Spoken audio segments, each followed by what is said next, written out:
بلکہ اسلام ہمیں یہ کہتا ہے کہ بچوں کی تعلیم و تربیت کا ابتدائی دن سے ہی اس کا خیال رکھا جائے اور خاص اہتمام کیا جائے. نبی کریم صلی اللہ علیہ وسلم آپ نے یعنی کہ آج کل یہ کہا جاتا ہے کہ بچے کی ابتدائی جو 7 سال ہوتے ہیں وہ بڑے امپورٹنٹ ہوتے ہیں اس کی دودھ زندگی پلانے کے کا حوالے طریقہ سے. بتایا، ٹائم بتایا، نماز کا بتایا. اسی طرح ہے.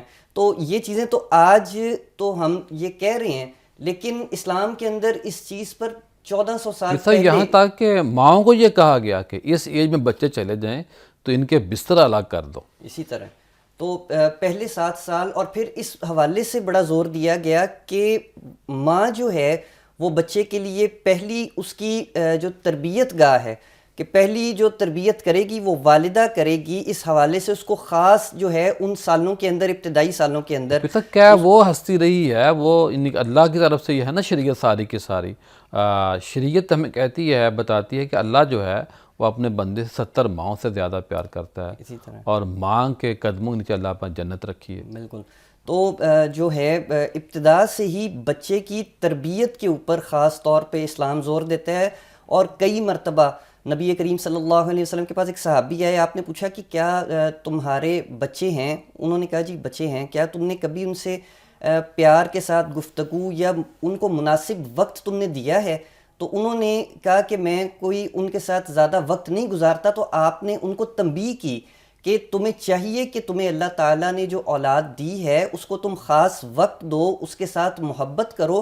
اور پھر آپ کی سیرت سے ہمیں یہ بات بھی ملتی ہے کہ بچوں کی تربیت اس طرح سے کی جائے کہ بچیوں اور بچوں کے درمیان ان کی تربیت میں فرق نہ کیا جائے. اللہ اکبر. بلکہ حضور جو ہیں وہ تو اپنی جو صاحبزادیاں تھیں ان کو خاص محبت دیا کرتے تھے، ایسی محبت کہ جو اس سے پہلے شاید کبھی کسی نے دیکھی بھی نہ ہو. سیدہ کائنات جب آپ تشریف لاتی تھیں، حضور اپنی جگہ سے کھڑے ہو جایا کرتے تھے، ان کے ماتھے پر بوسہ لیا کرتے تھے، ان کو خاص جگہ پر بٹھایا کرتے تھے. اور آپ فرمایا کرتے تھے کہ جب بھی آپ گھر میں جائے کوئی شخص تو سب سے پہلے جو ہے وہ اپنی بچی کو جو چیز بھی لے کے جائے سب کے لیے لے کر جائے. میں تھوڑی بات یہاں ایڈ کر لوں. اب دیکھیے کریم آقا کا عمل اپنی صاحبزادیوں کے ساتھ، میں اکثر کہتا ہوں کہ بیٹی کو اپنی جگہ پہ بٹھانا یہ میرے نبی کی سنت ہے. بیٹی کے لیے کھڑے ہو جانا یہ میرے نبی کی سنت ہے. بیٹی کی پیشانی پہ بوسہ دینا یہ میرے نبی کی سنت ہے. سفر میں جانے سے پہلے آخر میں بیٹی کو ملنا میرے نبی کی سنت ہے. اور واپسی پہ سب سے پہلے آگے بیٹی کو ملنا سنت ہے. اور جائیداد میں حق دینا یہ سنت بھی ہے اور فرض بھی ہے. بالکل اسی طرح. تو یہ بڑی امپورٹنٹ بات ہے کہ بچوں کے ساتھ ان کے ساتھ جو رویہ ہے، ایک اسلام ہمیں یہ بھی بتاتا ہے کہ بچہ جو ہے وہ جب چھوٹی عمر میں بھی ہوتا ہے تو وہ بہت سارا چیزوں کو نوٹ کر رہا ہوتا ہے، اس کی عزت نفس کا بھی خیال رکھا جائے. حضور جب امام علی مقام مسجد میں آیا کرتے تھے چھوٹی سی عمر میں، تو آپ ممبر شریف سے کھڑے ہو جایا کرتے تھے. صحابہ کرام کے مجمع میں بیٹھے ہوا کرتے، آپ کھڑے ہو کر ان کو بٹھاتے اپنے ساتھ اور بٹھا کر پھر دوبارہ سے گفتگو شروع کیا کرتے. تو بچوں کی عزت نفس جو ہے، رکوع لمبے کر دینا، سجدے لمبے کر دینا، اسی طرح تو ان کی عزت نفس کا خیال رکھا جائے اور ان کو اس طریقے سے سمجھایا جائے کہ ان کو اسلام کی جو تعلیمات ہیں وہ بوجھ نہ لگیں، بلکہ ان کی حکمت اس طریقے سے سمجھائی جائے کہ انہیں وہ بات سمجھ بھی آ جائے. اور وہ اپنے ماں باپ کی یہ بات بھی بڑی خاص ہے کہ اپنے ماں باپ کے کردار سے سیکھیں. کہ ماں باپ جو ہیں یا کوئی بھی بڑا جو ہے وہ اپنا استاد بھی اگر ہے تو استاد کا کردار جو ہے وہ ایسی چیز ہے. ہمارے اولیاء جو پہلے گزرے ہیں بہت بڑے تربیت کار جو تھے معاشرے کے، تو وہ اسی وجہ سے ان کا اتنا بڑا اثر ہوتا تھا کہ ان کا کردار دوسرے لوگوں سے زیادہ بلند ہوا کرتا تھا. اس کردار کی وجہ سے جو لوگ بھی ان کے پاس آتے تھے وہ کوئی لمبی چوڑی یا مشکل باتیں نہیں کرتے تھے. باتیں چاہے وہ سادہ کریں لیکن ان باتوں کے اندر لوگوں کو کردار کی بلندی نظر آتی تھی. پریکٹیکل انسان. بالکل اسی طرح. پھر صاحب وہ واقعہ بھی دیکھیے نا کہ اللہ کے نبی بیٹھے ہیں اور امام حسن اور حسین سے پیار کر رہے ہیں. اور میں یہاں تھوڑی سی ایڈ کروں، اور ابھی آپ سے میں نے پیر صاحب بات گفتگو مزید سننی ہے ابھی فوری طور پہ ہی. ہمارے ایک دوست ہیں تو مجھے انہوں نے کہا، ایک دوست نے، کہ جی فلاں جو بڑے آدمی ہیں پاکستان کے، ان کی صاحبزادی کے لیے کوئی اچھے عالم دین چاہیے. تو میں نے ارینج کیا ایک پوش ایریا میں لاہور میں ہمارے دوست رہتے ہیں. تو وہ جو بچی تھی ہماری بہن بیٹی وہ پڑھنا شروع کر دیا عالم دین سے, اور بہت بڑا نام ہے ان کی, صاحبزادی ہیں. تو انہوں نے جب چند دن پڑھا تو پھر جو علامہ صاحب ہمارے دوست ہیں ان کے بچے کمرے میں آنا شروع ہو گئے. تو انہوں نے دیکھا ایک دن 2 دن کہ جو علامہ صاحب ہیں اپنے بچوں کا منہ چوم رہے ہیں. تو وہ ہماری بہن بیٹی کہتی ہے کہ علامہ صاحب علم میں نے یہ بھی سیکھا ہے, مجھے آج یہ پتہ چلا ہے کہ جو علماء حضرات ہیں یہ اپنے بچوں سے بھی پیار کرتے ہیں. یعنی کہ علماء حضرات کے بارے میں یہ بھی سوچ ہماری سوسائٹی میں موجود ہے, خدا نخواستہ کہ اپنے بچوں سے پیار نہیں کرتے. اپنی بات مکمل کریں. تو یہی بات آپ بالکل درست کہہ رہے ہیں کہ یہ دوسری طرف بھی علماء کی یہ جو کہہ لیں کہ ان کا جو امیج بن گیا ہوا ہے, اس میں شاید خود بعض علماء بھی اس کے اندر وہ شریک ہیں اس طرح کا امیج بنانے کے اندر. حالانکہ جو بات ہم کر رہے ہیں وہ بالکل الٹ ہے. اگر سیرت کو پڑھا جائے تو بچوں کے ساتھ ایسی شفقت ملتی ہے کہ شاید کوئی عام انسان اس طرح کی محبت کر ہی نہیں سکتا. تو اس بات کا خاص خیال رکھنا چاہیے. اور ایک اور بات ہے کہ جو تربیت کرنے والا ہو نا, اس کے اندر ایسی چیزیں ہونی چاہیے کہ وہ خود بھی رول ماڈل ہو. اللہ, یعنی کہ اس کے اندر ہمارے پہلے علماء آپ دیکھ لیں, امام غزالی ہیں, بہت کئیوں کے نام لیے جا سکتے ہیں. وہ صرف اور صرف دینی علوم میں مہارت نہیں رکھتے تھے, صحیح, بلکہ وہ ہمہ جیت شخصیات ہوتی تھیں. صلاح الدین ایوبی کو, جن کا اصل نام محمد یوسف تھا, ان کو صلاح الدین ایوبی کا جو ٹائٹل ہے وہ 22 سال کی عمر میں مل گیا تھا. صلاح الدین ایوبی اسی طرح. تو ان کے اندر ایسی بہت ساری صلاحیتیں ہوتی تھیں کہ جو ایک رول ماڈل کے اندر, ایک استاد کے اندر ہونی چاہیے. کیونکہ ہمارے نبی کریم صلی اللہ علیہ وسلم کی شخصیت بھی ہمہ جہت تھی. تو جو پہلے علماء یا پہلے کا جو طبقہ تھا وہ اس کو فالو کرتے ہوئے دنیاوی علوم کو بھی اسی طرح حاصل کرتا تھا, تاکہ لوگوں کو یہ امیج نہ جائے جو آپ نے بات کی کہ جی علماء کوئی بیکورڈ سوچ رکھنے والے ہیں یا علماء کو دنیا کے بارے میں پتہ نہیں ہے. تو اس وجہ سے بھی یہ سوچ ہمارے آج معاشرے کے اندر بن گئی ہے کہ ہمیں واپس اس سوچ کی طرف جانا چاہیے کہ ہمیں دین اور دنیا, جو اس پروگرام کا نام بھی ہے, آپ نے بڑا انٹرو بڑا خوبصورت کیا اس حوالے سے, کہ ان دونوں چیزوں کو اگر ہم بیلنس لے کے چلیں گے نا تو کوئی بھی ایک سلیم القلب جو رکھنے والا انسان ہے نا, وہ کبھی بھی دین کی تعلیمات سے منہ نہیں پھیرے گا. ماشاءاللہ. مجھے واقعہ کی یاد آ رہا ہے کہ ایک صحابی تھے, وہ صحابہ کے ساتھ بیٹھے ہوئے تھے, تو اپنا جو زمانہ جاہلیت تھا اس کا ذکر کر رہے تھے. میں انتہائی مختصر الفاظ میں بات کرنا چاہ رہا ہوں. انہوں نے کہا کہ ایک وقت تھا کہ جب میں کافر تھا, تو ہم کافروں کے ساتھ جاتے تھے تجارت کرنے. تو جب ہمیں بھوک لگتی تھی تو جو ہمارے پاس بت ہوتے تھے ہم ان کو توڑ کے کھا جاتے تھے. اور وہ کہتے ہیں کہ کیسے خدا تھے جعلی ہمیں ملے ہوئے, کہ وہ جو جعلی خدا تھے وہ اپنے آپ کو ہم سے نہیں بچا سکتے تھے. اور دوسرا وہ کہتے ہیں کہ مجھے وہ ہنسی اس واقعے پہ آتی ہے. اور دوسرا جو زمانہ جاہلیت کا واقعہ ہے کہ میں سفر میں تھا, اللہ نے مجھے بیٹی دی, واپس آیا تو مجھے جب پتہ چلا کہ اللہ نے مجھے بیٹی دی ہے تو میں نے بیٹی کو زندہ دفن کرنے کے لیے لے گیا. تو جب میں نے کھدائی کی تو میں اپنی بیٹی کو وہاں کھڑا کیا اور بیٹی کو زمین میں رکھا. تو جب میرا پسینہ نکل رہا تھا تو میری جو بیٹی تھی وہ اپنے پلو سے, اپنے ہاتھ سے میرا پسینہ صاف کر رہی تھی. لیکن کفر کی وجہ سے اتنا میرا دل سخت تھا کلمہ پڑھنے سے پہلے کہ میں نے اپنی اس بیٹی کی اس ادا کو بھی پسند نہ کیا, اور اس کے باوجود میں نے اپنی بیٹی کو زندہ زمین میں دفن کر دیا.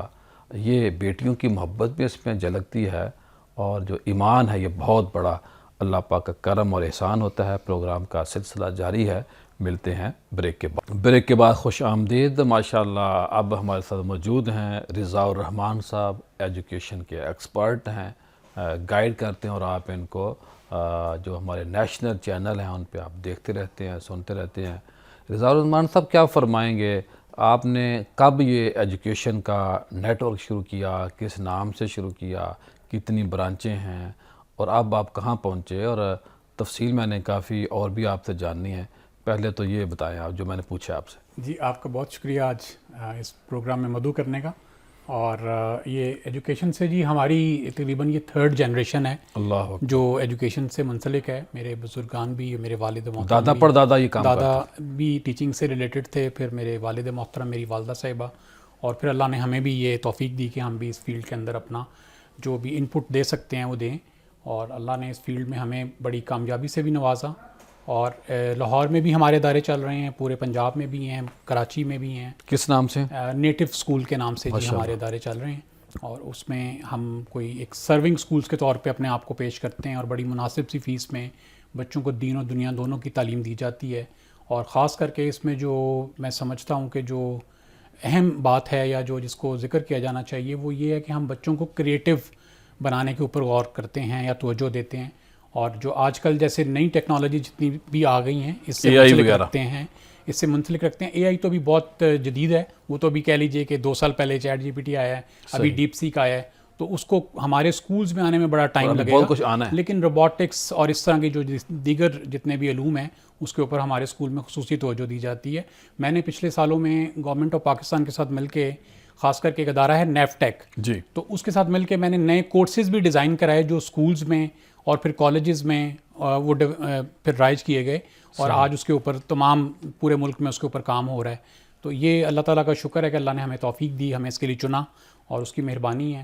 اور اس میں جو ہم اپنی ان پٹ ڈال سکتے ہیں وہ ہماری پوری فیملی اس کے اندر کام جو کرتی ہے. عام خاندان ہوتے ہیں ان کے بچوں کے لیے اسکالرشپ بیس پہ بھی آپ کے اسکولوں میں داخلہ مل جاتا ہے؟ جی تقریباً میرا خیال ہے 7 سے 8% بچے ہیں جو ہمارے پاس اسکالرشپ پہ پڑھ رہے ہیں. ماشاءاللہ. تو جو بھی اپنی جتنی کمرشل اداروں کے اندر یہ بہت بڑا حصہ ہے آپ کا.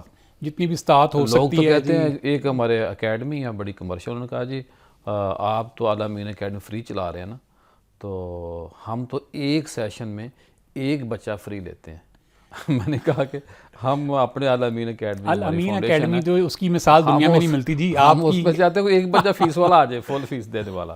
چونکہ میں چھوٹے بچوں کی تعلیم سے منسلک ہوں تو ارلی چائلڈہڈ ایجوکیشن کے اوپر میں نے ابھی وہاں سے کینیڈا سے اپنا جو ایک ڈپلوما ہے وہ میں نے ابھی حاصل کیا ہے، اور اس کے اوپر میں ورکنگ کر رہا ہوں. واقعہ سنا جو آپ بتا رہے تھے سافٹ ویئر والا تھا یا لیپ ٹاپ آپ نے کوئی لیا تھا؟ ہاں، جو ایکچولی جو میں آپ سے عرض کر رہا تھا، میں پیر صاحب سے جو میری پچھلے دنوں گفتگو ہوئی اس میں میں نے عرض کیا کہ تعلیم اور تربیت کا جو ہمارا اور ان کا فرق ہے وہ عمل سے ظاہر ہوتا ہے. اور یہ جو کردار سازی ہے یہ تو اگر جب آپ کسی جگہ پہ کوئی بھی چیز امپلیمنٹ کرتے ہیں یا آپ کا اور میرا تعلق بنتا ہے اور ہم دونوں آپس میں اپنے تعلق کو آزماتے ہیں تو ہمیں ایک دوسرے کے کردار کا پتہ لگتا ہے.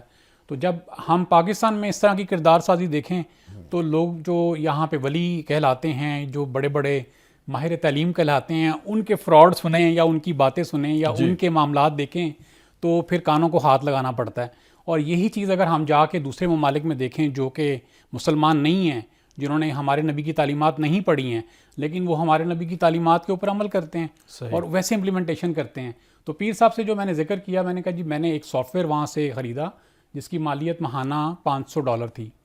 تو وہ میں نے استعمال کیا تقریباً 6-7 دن، مجھے وہ مناسب نہیں لگا اور میں اس کو 1 مہینہ گزر گیا، اگلا مہینہ پھر آ گیا، دوسرے مہینے پھر میرے $500 میرے کریڈٹ کارڈ میں سے کٹ گئے.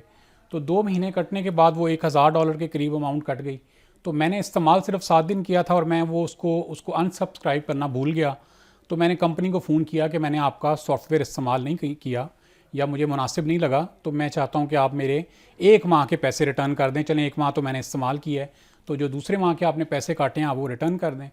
تو وہ ٹیلی فونک کنورسیشن تھی، تقریباً کوئی 40-45 سیکنڈ کی ہوئی ہوگی.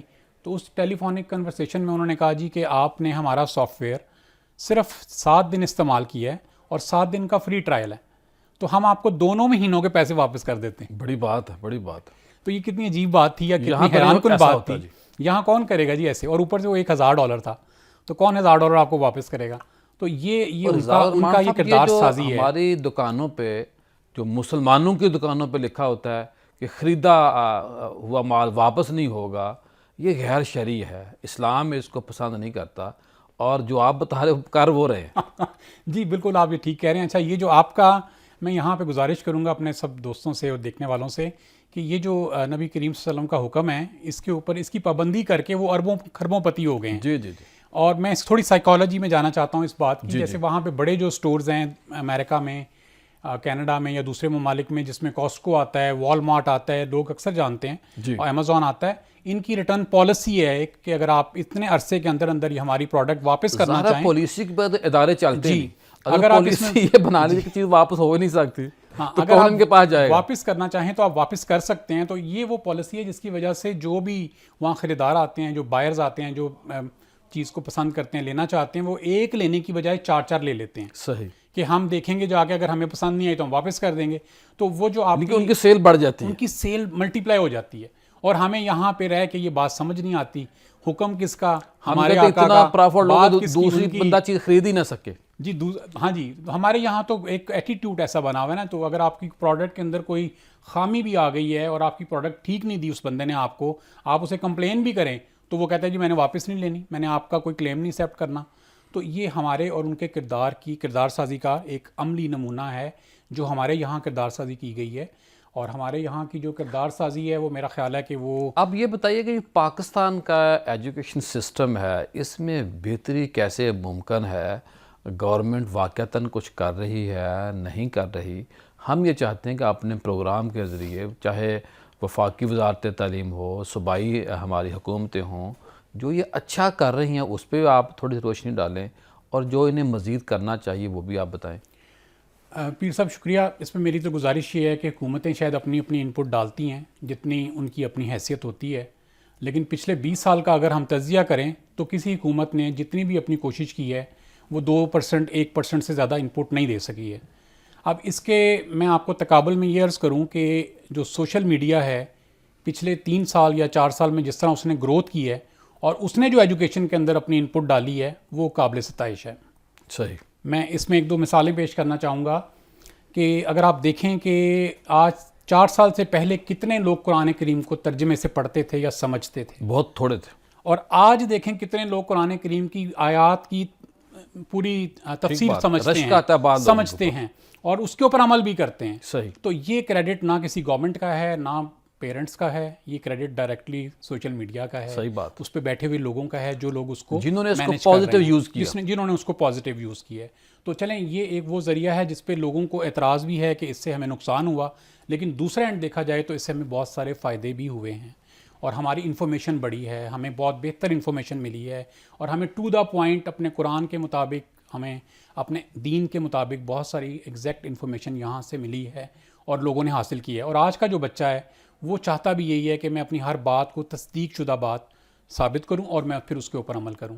جیسے پہلے زمانے میں ہوتا تھا, نہیں جی بزرگوں نے کہہ دیا یہ کرنا ہے تو یہی کرنا ہے. آج کا بچہ یہ نہیں مانتا, وہ کہتا ہے کہ پہلے میں قرآن سے پڑھوں گا, مجھے اس میں اس کی وہ جس آیت میں وہ لکھا ہوا ہے میں اس کی تفسیر میں پڑھوں گا, پھر میں کروں گا یہ والا کام. دلیل مانگتا ہے. ہاں وہ دلیل مانگتا ہے, آگے سے سوال کرتا ہے. یہ سوشل میڈیا نے کیا ہے. اور سوشل میڈیا نے کیوں کیا ہے؟ کیونکہ سوشل میڈیا ایک گلوبل ولیج ہے, پوری دنیا کو اس نے ایک جگہ اکٹھا کر دی ہے. بچوں کے پاس ایک بڑی اچھی انفارمیشن کا لیول آ گیا ہے, بچوں کے پاس بہت زیادہ انفارمیشن ہے آج کل کے بچوں کے پاس. ہمارے پاس, ہم جب اگر فرض کریں کہ ہم آپ جب 15 سال کے تھے یا 16 سال کے تھے, ہماری انفارمیشن اور آج کا جو 15 سال اور 16 سال کا بچہ ہے اس کی انفارمیشن, یہ زمین آسمان کا فرق ہے بہت. اور اس میں اگر ایک اور چیز انپٹ دینا چاہوں گا والدین کو اس نظریے سے کہ دیکھیے جب ہم 1 سال کے تھے یا 2 سال کے تھے تو ہمیں جو بات بتائی جاتی تھی وہ بڑی مختصر سی تھی, ہماری دنیا بھی مختصر تھی, ہمیں نظر بھی مختصر آتا تھا.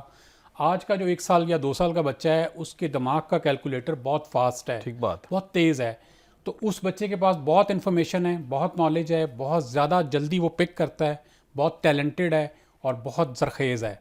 تو اس زرخیز مٹی پہ حال آپ نے چلانا ہے, پانی آپ نے ڈالنا ہے, گروتھ نے کرنا ہے, اس کو بنجر ہونے سے بچائیں. بالکل آپ نے بچانا. دیکھیں جو سنگل نیشنل کریکولم آیا وہ بہت اچھا قدم تھا, اور سنگل نیشنل کریکولم کے اندر ہی یہ تھا کہ آپ نے قرآن کو ترجمے سے پڑھانا ہے. میرے اسکول میں آج تک درود پاک سب سے پہلے پڑھا جاتا ہے. سبحان اللہ, سبحان اللہ. اور ہم انشاءاللہ الحمدللہ کتنی برانچیں ہیں, کتنی ہر برانچ میں پڑھا جاتا ہے, اور ہر سال ہم کروڑوں کی تعداد میں پڑھتے ہیں. ہم اس کو کیلکولیٹ کرتے ہیں ڈیلی کہ اس برانچ میں 5000 پڑھا گیا, اس برانچ میں 3000 پڑھا گیا, اس کو ہم کیلکولیٹ کرتے ہیں. پھر ہم وہ بچوں کی روٹین بنا دیتے ہیں. بچوں کو شروع سے میں نے اپنے اسکول کے بچوں کو نماز ترجمے سے پڑھائی ہے کہ آپ کو نماز کا ترجمہ آنا چاہیے. جس کو ترجمہ آتا ہوگا اس کو میں 500 روپے انعام دیتا رہا ہوں. اتنی چھوٹی سی رقم تھی, لیکن میں اس کو انعام اس لیے دیتا تھا کہ اس کو کانسیپٹ سمجھ آئے کہ میں نے نماز جب پڑھنی ہے تو میں نے ہم کلام ہونا ہے اللہ سے, اس کے سامنے پیش ہونا ہے تو اسے بات کیا کرنی ہے. تو یہ میں نے گزارشات پیش کی تھی اس گورنمنٹ کو, انہوں نے سنی, انہوں نے مہربانی کی. میں اس گورنمنٹ سے بھی گزارش کرتا ہوں کہ جو کانسیپشنل طریقہ کار ہے بچوں کو پڑھانے کا, جس سے بچے گرو کر سکتے ہیں, جو بچوں کا بنیادی حق ہے وہ انہیں دیا جائے. یہ ان کا بنیادی حق ہے, یہ میرا کوئی کارنامہ نہیں ہے, یہ جناب ہونا ہی ایسا چاہیے تھا, ہونا ہی ایسے چاہیے تھا. تو یہ جو آنے والی حکومت ہے, نئی حکومت ہے, امید کرتے ہیں کہ یہ بہتری کرے گی. پروگرام کا سلسلہ جاری ہے, ملتے ہیں بریک کے بعد. بریک کے بعد خوش آمدید. آج ہمارا موضوع آپ کے سامنے ہے, بڑی اچھی مفید باتیں کر رہے ہیں. حالات حاضرہ کے اوپر آج ہم ڈسکس کر رہے ہیں, اور حالات حاضرہ کے اندر ایک بہت بڑا فائدہ کہہ لیں, نقصان کہہ لیں, وہ ہیں ہمارا یوٹیوبر ہیں, ہمارے وہ لوگ جو لوگوں کو فائدہ بھی دے رہے ہیں, نقصان بھی دے رہے ہیں. فضان صاحب ہمارے ساتھ موجود ہیں. فضان صاحب, ایک تو آپ کی آمد کا شکریہ. سب سے پہلے یہ بتائیے کہ پہلی ویڈیو آپ نے کب اپلوڈ کی؟ بہت شکریہ زیاد صاحب. میں بالکل آپ کو بتاتا ہوں. اس سے پہلے آپ نے اپنے شو کا نام بتایا, دین اور دنیا, اور اس کو ہم دیکھتے بھی رہتے ہیں, اور آپ نے بیان فرمایا کہ دنیا اور آخرت میں کامیابی کے لیے بڑا ضروری ہے کہ دونوں کو ساتھ ساتھ لے کے چلا جائے. لیکن آپ کے اسی کلام سے مجھے یاد آیا کہ میرے خیال سے بہت ساری خرابیاں وہیں سے شروع ہوتی ہیں جہاں پہ ہم دین اور دنیا میں تفریق پیدا کرنا شروع کر دیتے ہیں. میرے خیال سے یہ ایک ہی چیز ہے, اس پہ ڈیبیٹ ہو سکتی ہے, اس پہ بات چیت ہو سکتی ہے, لیکن دین اور دنیا میرے خیال میں ایک ہی چیز ہے. جب ہم مسجد سے مسجد میں جاتے ہیں اور اس کو اپنی دینی زندگی قرار دیتے ہیں, اور مسجد سے نکل کے بازار میں جا کے اس کو دنیاوی ایک چادر پہنا دیتے ہیں, باہر بھی دین ہی ہے. تو باہر بھی دین ہے اور مسجد کے اندر بھی دنیا ہی ہے. تو اس کو جو ہے وہ تھوڑا سا اس پہ ڈیبیٹ آپ کو مزید کرنی چاہیے. اور اقبال کا شعر تو آپ نے سنا ہی ہوگا کہ جو داغ دیں سیاست سے تو رہ جاتی ہے چنگیزی. تو اس کے میرے خیال میں مزید ڈسکشن ہونی چاہیے. تو میری سر پہلی ویڈیو تو ہم نے ولاگنگ سے شروع کیا تھا آغاز. اب پوڈ کاسٹ جرنی آپ دیکھ رہے ہیں, اس میں خوش قسمتی سے آپ تشریف بھی لا چکے ہیں. تو اس وقت چیزیں چل رہی تھیں. آپ نے کہا کہ سوشل میڈیا کے بہت سے نقصانات بھی ہیں, بہت سے فوائد بھی ہیں. تو نقصانات والی جو سائڈ ہے وہ زیادہ تھی. تو ہمیں بہت ساری ایسی چیزیں وہ اپنے مزاج کے ہم آہنگ نہیں لگیں. یہ پوڈ کاسٹ کا فارمیٹ جب دنیا میں آیا, جس میں ڈسکشن کیسے طے کیا؟ بڑا مشکل طے کرنا تھا کہ بھئی پازیٹیو لوگوں چیزیں دینی ہیں اور وہ چیزیں دینی ہیں جو فیملی بیٹھ کے دیکھ سکے.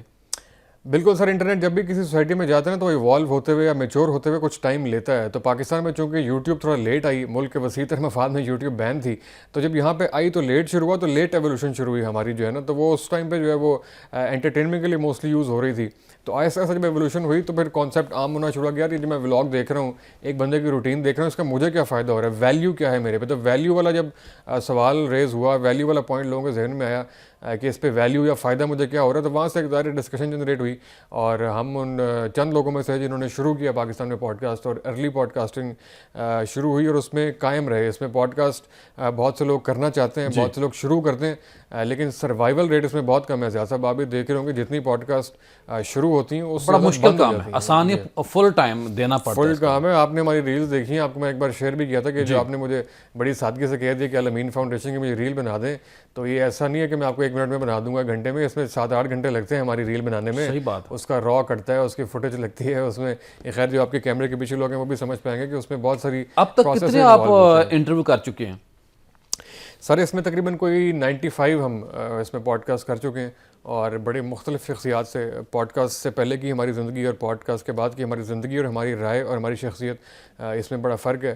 95 different individuals, 95 different opinions, 95 different stories, بہت بڑی بات. اور ان سے جو ہے مختلف طرح کے رائے سنی, تو اس سے اپنے ایکسپوجر میں اور اپنے جو ہے وہ ذہن کو بڑی. سب سے زیادہ کوئی اچھی آپ کے جو انٹرویوز ہیں 2-4-5؟ ہمارے تو سارے ہی اچھے ہیں, لیکن میں آپ نے سب سے زیادہ پوچھا تو وہ آپ نے پھر حوصلے سے سننا ہے. میں آپ کو بتا دیتا ہوں. بتائیں. ہمارا جو ٹرننگ پوائنٹ تھا وہ انجینئر محمد علی مرزا صاحب کا تھا. پیر صاحب, یہاں پہ آپ کو پیر صاحب کا, یہاں میں بھی آپ کو بتا دوں کہ اس کو دیکھنے والے وہ بد نصیب وہ لوگ ہیں جو اس کے زیادہ مخالف ہیں. اگر اس کے مخالفین اس کو دیکھنا بند کر دے وہ زیرو ہو جائے. یہ آپ کی سر رائے ہو سکتی ہے. ہمارے خیال میں ان سے محبت کرنے والے زیادہ ہیں, اور ان کی جو کنٹریبیوشن ہے. میں بھی جلدی جا رہا ہوں آپ کے ذریعے ان کا انٹرویو کرنے سر, آپ کو لے کر چلیں گے. خیر آپ ہوسٹ ہیں, اور میں نے ان کو بتانا ہے کہ آپ میرے پروگرام میں آئیں, مجھے ٹائم دیں تاکہ لوگ آپ کو آپ کے مخالفین دیکھیں. سر وہ آپ کے پروگرام میں آئیں گے, پھر جو کچھ آپ بولیں گے آپ نے ویسے کہ ویسا چلانا ہے. سارے یہ آپ کی ہمت پہ ہے. پھر آپ جو رسک لیں گے, یہ آپ رسک لے رہے ہیں بہت بڑا. انجینئر صاحب کو میں قائل کر لوں گا آپ کے شو میں, اسی رمضان میں آپ بلا لیں, آپ نے وہ شو ویسے چلانا ہے. باقی کوئی انٹرویو ایسے آپ کے سر اور بھی بہت سارے ہوئے ہیں. آپ کے ساتھ بڑا یادگار تھا رمضان ٹرانسمیشن جب لاسٹ ایئر ہونے والی تھی, تو آپ نے پچھلے رمضان سے کچھ عرصہ پہلے ہی وہاں پر آئے تھے. عامر لیاقت صاحب کی بہت ساری ایسی اسٹوریز جو پہلے منظر یہاں پر نہیں آئی تھیں, آپ ماشاء اللہ ان کو لے کر آئے, وہ ایک بڑا یادگار تھا. پھر اس کے علاوہ محترم سراج الحق صاحب آئے تھے. پھر ماریہ بی نے پہلی بار جو زندگی میں پوڈ کاسٹ کی تھی. اس میں زیادہ صاحب جو پوڈ کاسٹ کا ڈیبیو ہوتا ہے نا, وہ کروانے میں بڑا مزہ آتا ہے کہ جو ایسا بندہ جو زندگی میں پہلی بار کسی پوڈ کاسٹ میں آیا ہو. تو ماریہ بی ان میں سے ایک تھیں. پھر ان کا ذہن بنانا, تیار کرنا, 5-6 ماہ ہمیں لگ گئے تھے ان کو کنونس کرنے میں کہ ہم آپ سے کوئی ایسی بات نہیں بلوائیں گے آپ کی زندگی یہ جو یوٹیوبر بننا ہے ہم نے ان کے لیے ہے کہ ایک شخصیت کو بنانے کے 6 مہینے لگتے ہیں. جی بالکل جی, 5-6 ماہ ہمیں ایوریج لگ جاتے ہیں. ابھی آج پرسوں ہم نے حمزہ علی عباسی صاحب سے کیا ہے, 2 مہینے ان سے بھی لگے ہیں پوری کورسپونڈنس میں, ان کو ہمارے بارے میں تسلی کرتے ہوئے. کتنے کروڑ روپے کماتے ہیں آپ ایک مہینے میں؟ ایک منٹ ایسا میں پچھلا بتا دوں کہ جو ڈیبیو والا کام ہے نا, وہ بڑا اقرار الحسن صاحب کو ہم نے کیا, اور بہت سے ایسے لوگ جنہوں نے ڈیبیو کروایا تو ان کو کنونس کرنے میں اور یہ بتانے میں کہ ہم جو آپ کہیں گے وہ کارڈ بھی دیں گے. ایتھیکل باؤنڈریز آئی تھنک کچھ خیال کرنا چاہیے. باقی کروڑوں والے کوئی گیم نہیں ہے سر, بالکل. یہ اس میں مختلف طرح کے لوگ ہیں زیادہ صاحب. ایک تو یہ ہے کہ جو پیسے نہ کما رہے ہیں اور اس فیلڈ میں آئے اور پیسے کمانے کے لیے اس فیلڈ کے اندر آتے ہیں, تو بہت. اور دوسری کیٹیگری ان لوگوں کی ہے جو پیسے تو کما رہے ہوتے ہیں, پیسے لگانے کے لیے اس فیلڈ میں آ جاتے ہیں. تو ہم لگانے والوں میں سے ہیں, کیونکہ ہمارا مقصد کچھ اور ہے.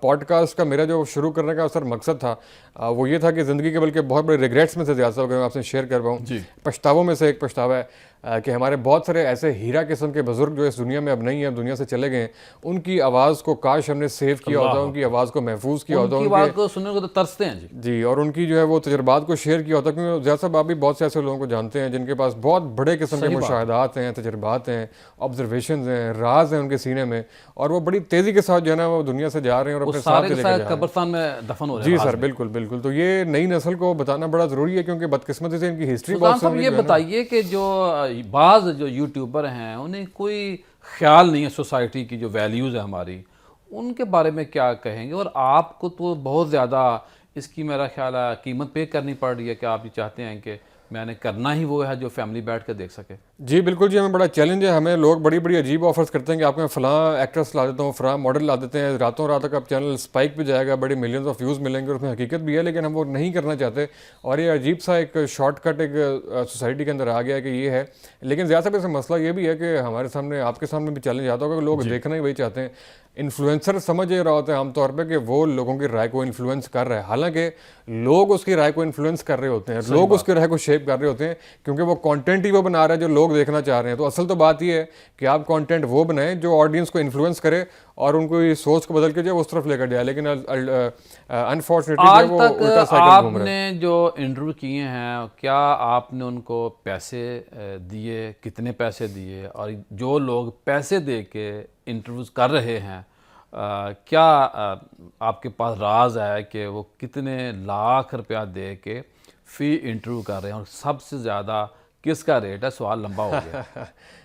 سر اس میں کافی سارے بڑے مختلف پیکیجز چل رہے ہیں. میں نے 95 ایپیسوڈس کیے, میں سے صرف ایک پیڈ کی ہے, وہ بھی کریکٹر کی تھی, وہ آپ خود جا کے دیکھ لیں گے آڈینس, لیکن اس کے علاوہ میں نے کوئی بھی نہیں کیا. لیکن مارکیٹ میں آپ نے بالکل ٹھیک کہا کہ جو ایکٹرز ہیں, جو ایکٹریسز ہیں, لاکھوں روپے دے رہے ہیں, 2-2 ملین تک پے کیا جا رہا ہے ایک پوڈ کاسٹ کا. بہت سارے کریکٹرز ایسے ہیں جن کا فیس ریویل کرنے کا ریٹ وہ کہتے ہیں ہمارا اسکرین ریٹ ہے, ہمارا اسٹیج پہ آنے کا پبلک اپیرنس کا ہمارا ریٹ ہے جی 2 ملین, 1 ملین, 5 لاکھ, 2 لاکھ, 2.5 لاکھ سے شروع ہو گئے. پھر جہاں پہ مینیجر صاحب جو ہیں وہ ان سے کمٹمنٹ کر لیں تو یہ لاکھوں روپے لیے جا رہے ہیں اور دیے جا رہے ہیں. اب تک آپ کے خیال میں جو پاکستان میں سب سے زیادہ پے کیا گیا ہے وہ 20 لاکھ روپیہ کیا گیا ہے؟ جی ہاں 20 لاکھ ہے, اور وہ کریکٹر اور سنگر جو ہے نا ان کا سب سے زیادہ جو ہے وہ ان کو پے کیا جا رہا ہے. اس سے زیادہ کوئی ایسا نہیں ہے جس نے پیسے لیے ہوں؟ نہیں, ان سے زیادہ نہیں. آپ بلکہ کہیں گے تو میں نام بھی لے دوں گا میرے جو ابھی تک نوٹس کے اندر ہیں. جی بتائیں نا, نام ہی تو لینا ہے. شعیب اختر صاحب جو ہیں وہ پوڈ کاسٹ میں آنے کے سب سے زیادہ پیسے لیتے ہیں, 20 لاکھ. ان کا خیال یہ ہے کہ ان کی جو آڈینس ہے وہ انڈیا میں بھی ہے, اکراس دا بارڈر, اور اس میں شاید کسی حد تک حقیقت بھی ہے. تو وہ پوڈ کاسٹ میں آنے کے بہت سارا چارج کرتے ہیں. تو وہ ان کو جن لوگوں نے ماشاء اللہ بلایا تو ان سے آپ پوچھیں گے شاہد افریدی صاحب کیا لیتے ہیں؟ یہ سر ان کے مینیجر سے آپ پوچھیں, الٹی آن ایئر اگر ریٹ جانا شروع کر دیں شاید وہ مائنڈ کریں. فضان صاحب یہ بتائیے کہ جو یوٹیوبر کی لڑائی ہوتی ہے آپس میں, کیا مقابلہ, لڑائی, مارکیٹ آئی, یہاں تک نوبت جاتی ہے بعض دفعہ؟ سر یہ جاتی ہے لیکن اسکرپٹڈ ہوتا ہے بہت ساری چیزوں میں نا. یہ آپ کو میں بتاؤں کہ بہت ساری لڑائیاں جو آپ اس ٹائم سوشل میڈیا کے اوپر دیکھ رہے ہیں وہ پہلے ایک دوسرے سے طے کرتے ہیں کہ یار اب روٹین تو دکھا کے ہم تھک گئے ہیں, اب اگلا کیا کریں. تو وہ پہلے پورا پھڈا پلان کرتے ہیں کہ ہم یہ کریں گے, بعد میں ایسے صلح کریں گے, اس کے بعد میں ایسے بیٹھیں گے, یہ نیریٹو جائے گا. تو انفارچونیٹلی بڑا اسکرپٹڈ چیزیں چل رہی ہیں اور لوگ اس کو بڑا حقیقت مان کے دیکھ رہے ہیں. اس میں پھڈے بھی ہیں, اس میں ایکسیڈنٹس بھی ہیں, اس میں اور بھی بہت ساری خرافات ہیں جو کہ اسکرپٹڈ پری پلان چل رہی ہیں. اب یہ بتائیے کہ بچوں کے لیے کیا کر سکتے ہیں آپ سوسائٹی میں؟ ظاہرہ بچوں کے پاس موبائل تو ہوتا ہے لیکن خرافات بڑھ رہی ہیں, اس پہ کیا کہیں گے آپ؟ سر بچوں کے لیے کانٹینٹ کریٹ کرنا بڑا ضروری ہے اور اس کے لیے 18+ کی کیٹیگری بھی لوگ جو ہے وہ اس کا خیال نہیں کر رہے ہیں. تو بچے, اور بڑی خطرناک چیز جو فیملی ولاگنگ کے نام پہ آئی ہے کہ یہ ڈیلی کے جو ملین ویوز یوٹیوبرز اٹھا رہے ہیں, ڈیلی کے 2 ملین, ڈیلی کے 3 ملین, تو وہ ان کی ساری کے ساری آڈینس بچے ہیں. اور آپ دیکھیں گے اپنے آس پاس بچوں کو جو کہ اپنی والداؤں کا موبائل اٹھا کے ہیلو جی کر کے صبح اٹھ کے دن کا آغاز کرتے ہیں اور بڑا نیگیٹو سا امپیکٹ ہو رہا ہے اور گھروں کی پرائیویسیز بریچ ہو رہی ہیں. آئی تھنک تو یہ اسکرین ایڈکشن بھی وہیں سے شروع ہو رہی ہے اور یہ شروع میں فلٹر لگانا بڑا ضروری ہے کہ آپ نے کس حد تک بچوں کو ایکسیس دینی اور کس حد تک نہیں دینی. فضان صاحب, کوئی ایسا نام جس کا آپ نے انٹرویو کیا ہو اور بعد میں آپ پچھتائے ہوں, یا دوران انٹرویو آپ کے ساتھ یہ ذہن بنا ہو آپ کا کہ کاش اس کے ساتھ میں نے انٹرویو نہ کیا ہوتا, اس سے ٹائم نہ لیا ہوتا؟ نہیں, ایسا ابھی تک کوئی الحمدللہ نہیں ہوا. ہم جس کو بلا لیتے ہیں اس سے پھر کانورسیشن کر لیتے ہیں. کانورسیشن کرنا بھی آپ کو پتہ ہے ایک آرٹ ہے, اچھی ڈسکشن کریٹ کرنا. پچھتائے تو ہوں گے نا یہ؟ نہیں, پچھتائے ابھی تک کوئی نہیں ہے, ابھی تک کوئی نہیں ہے. یہ بہت سارے جو پیڈ وہ والے ہوتے ہیں وہ ہم ایکسیپٹ نہیں کرتے, اس کا پچھتاوا ہوتا ہے کاش ایکسیپٹ کر لے تو 5-6 لاکھ روپے. آنے والے دنوں میں بڑے انٹرویوز کن کے آپ کر رہے ہیں؟ سر حمزہ علی عباسی صاحب انشاءاللہ آ رہے ہیں, ان کی ایپیسوڈ آ رہی ہے اور ان کو زندگی میں بڑی تبدیلی آئی ہے. بلکہ آپ سے بھی منسلک بڑی وہ دلچسپی کی چیز ہے کہ انہوں نے حال ہی میں جاوید احمد غامدی صاحب کی صحبت اختیار کی ہے. ان کی زندگی میں بڑے گہرے دورس نتائج مرتب وہ ہوئے. ایک بحث بھی چھڑی ہوئی ہے, تو وہ ایک بحث بھی چھڑی ہوئی ہے, سچ بول دیا انہوں نے, احمد جوید صاحب نے. جی ہاں, سچ بھی انہوں نے بول دیا. اور پچھلے دنوں انہوں نے نکاح بھی پڑھایا. بلکہ اس پہ آپ بھی اپنی رائے دیں کہ حمزہ علی عباسی صاحب کا نکاح پڑھانا ٹھیک ہے یا نہیں. حمزہ علی عباسی صاحب نے جو ہے وہ پچھلے ہفتے ایک شادی کی تقریب میں نکاح اور ایجاب و قبول کی رسم انجام دی. آپ بتائیں ٹھیک کوئی ہے بات یا نہیں مفتی ہے, صاحب؟ ظاہر ہے وہ ایک مسلمان ہے, مسلمان نکاح پڑھا سکتا ہے. ہر بندے کو اس قابل ہونا چاہیے کہ وہ کم از کم نکاح پڑھا سکے. ہم سارے مسلمان ہیں, کوئی تھوڑا مسلمان ہے, تو وہ حمزہ صاحب کامل نے جو مسلمان, تھوڑا کچھ زیادہ. ایسے ہی ہے. تو حمزہ صاحب نے جو پوڈ کاسٹ میں آ کے وہ اسٹوری بھی بتائی. ہم تو جی تصوف کے صوفیہ کے ماننے والے ہیں. ہم تو یہ سمجھتے ہیں کہ مجھ سے ہر دوسرا جو مسلمان ہے بہتر ہے.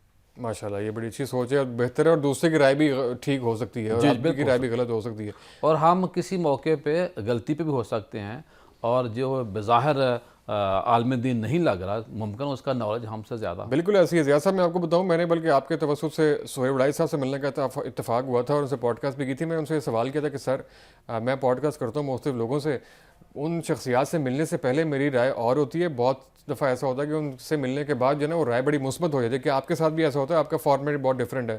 تو انہوں نے میری بات سے ایگری کیا. انہوں نے کہا یہ 100% ایسا ہوتا ہے کہ بہت سے ایسے لوگ جن کو ہم بڑا غلط اور بڑا نیگیٹو سوچ رہے ہوتے ہیں, ان کے ساتھ ایک دن گزارنے کے بعد, کھانا کھانے کے بعد, وقت گزارنے کے بعد ان کے بارے میں رائے بڑی چینج ہوتی ہے. فضان بھائی, اس حوالے سے تو میں خود جانتا ہوں کہ جن کو ہم اچھا نہیں سمجھتے یا ان کے بارے میں کبھی اچھا سوسائٹی سے سنا نہیں ہے, جب ان کے قریب گئے ہیں تو ہم سے زیادہ اچھے مسلمان. جی بالکل جی, بڑا خیر ہے لوگوں میں. اب آخری سوال یہ بتائیے کہ آپ جو یوٹیوبر ہیں, آپ کی بہت بڑی غلطی ہے آپ کی, میں بعض لوگوں کی بدماشی ہے, سینہ زوری ہے, اور بڑے وہ سوسائٹی کا زیادتی کر رہے ہیں.